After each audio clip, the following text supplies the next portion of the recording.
wonderful sweet baby. So today we're going to be talking about the situation that happened on the Breakfast Club with Tyla and Charlemagne the God. So Charlemagne the God pretty much sat down with Andrew Schultz, and Andrew Schultz interviewed him about the situation that happened with Tyla. And if you guys are unaware, pretty much Tyla went on the Breakfast Club and she was asked some questions that actually she did not agree to, as well as her team. Charlemagne the God took it upon himself to actually ask those questions anyway because he felt like it was good material for the interview. That is when Tyla's team told her that, not to answer those questions. So she looked over her shoulder, looked to them, and they were pretty much giving her the, no, we're not answering that. And for the longest time, people have been kind of slamming Charlemagne the God. And then people have also been kind of like trying to side with Tyla. And we didn't really understand where everything was coming from in regards to everything. So now Charlemagne the God decided that he would speak out and explain as to why he did what he did. So pretty much Charlemagne set everything up by saying that Tyla's team didn't want her to be asked a number of 6 different questions. One of those things was anything regarding to Kai Cenat and the we just friends though situation. They also didn't want him to ask her about who she was dating. They didn't want her to also be asked anything in regards to color. They also didn't want her to be asked anything in regards to an injury that she obtained. They didn't even want her to be asked anything in regards to her being compared to other artists similar to Rihanna. And the last one was they didn't want her to be asked why she wasn't on tour with Chris Brown anymore. Charlemagne the God had already pretty much, explained that there was certain things that he didn't feel comfortable asking her, like about, the whole dating situation. He's okay with that because he says there's some things that are just completely outlandish and it's just really none of people's business. So he wasn't going to ask her those questions anyway. But as for, super huge questions and things that people really want to know about, he was going to do his job and be an interviewer at the end of the day and ask those questions because he felt like it was necessary. He then also explained that he wasn't going to do anything to pretty much, appeal to these record labels because at the end of the day, he has a job that he has to do and he's going to execute that job that he has to do. So here's my thoughts. Although I'm not the biggest Charlemagne the God fan, I must say that I do agree with him in this instance. I'm not exactly sure what route that Tyla's, crew is kind of trying to push her towards, but the end of the day, if you go to, these really huge mainstream interview places, then you're going to be asked the really juicy questions because not only are they trying to help push your career by even giving you an interview with a big platform such as the Breakfast Club, but they're also trying to, make a viral moment for themselves. I hate to say it like this, but at the end of the day, these people eat off of, drama and hit factor and going viral. So when they bring someone on the show like Tyla, they're looking for their viral moment so they can get paid as well. The Breakfast Club is, on every pretty much platform that you can think of as far as podcast versions. They're on YouTube. They're on streaming platforms like, Revolt TV. So they're looking for, wow factors so they can actually go viral. It puts money in their pocket.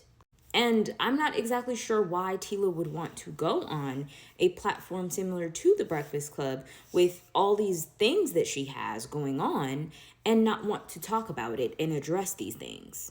And on top of that, you can always decline interviews. You don't have to interview with people. There are some people like celebrities and things of that nature that they live their entire careers without doing interviews at all. One being Beyonce. I haven't seen Beyonce do an interview for a major company or any company at all in a very, very long time. And you have every right to decline these interviews, especially if you feel like they're possibly going to be sneaky and ask you questions that you don't feel comfortable asking. And I know a lot of people are going to bring up the situation with Chris Brown and how he, got upset in that situation with Robin Roberts on Good Morning America. I feel like this situation is completely different, and where Chris Brown's career was when this whole situation happened compared to where Tila's career is, or Tyla, whatever, however you pronounce that girl's name. But I feel like where their careers are is completely different places.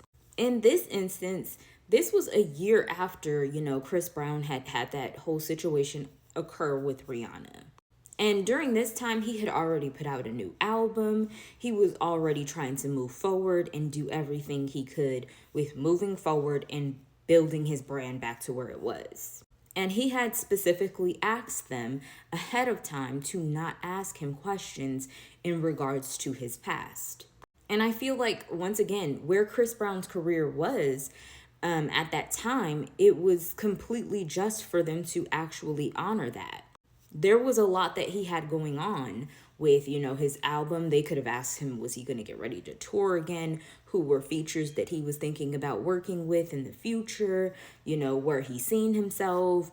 They could have asked him so many other questions in regards to it. And, he was at a space in which it made sense. So, of course, for me personally, when he did spaz out, it made sense. I don't think he should have went to the extremity of, causing vandalism, but I do think that he was right to spaz out in that situation, because if he says he doesn't want to talk about something that was so negative in his past that he had already done interviews for previously, then that makes sense.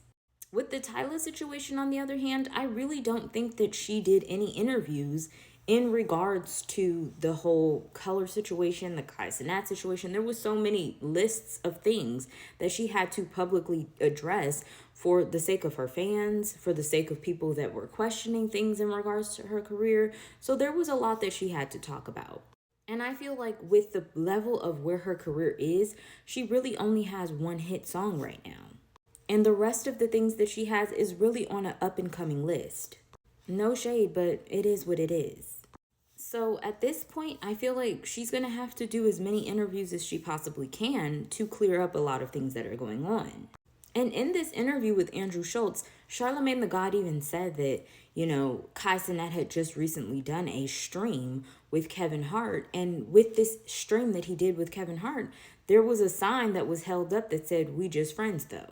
And the whole stream with Kevin Hart actually went viral. So it was kind of like to act on a situation that was going viral once again. It honestly made sense in that moment to ask her about the situation. At the end of the day, the interviewers have to eat, the artists have to eat. If you want to decline an interview, you can. You have every right to. But at the end of the day, these interviews are actually going to help you with your career at the end of the day.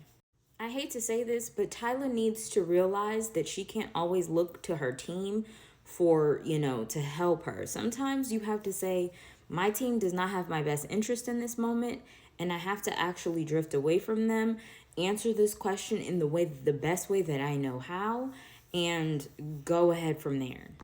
Or just don't interview. But that's my opinion. What's yours?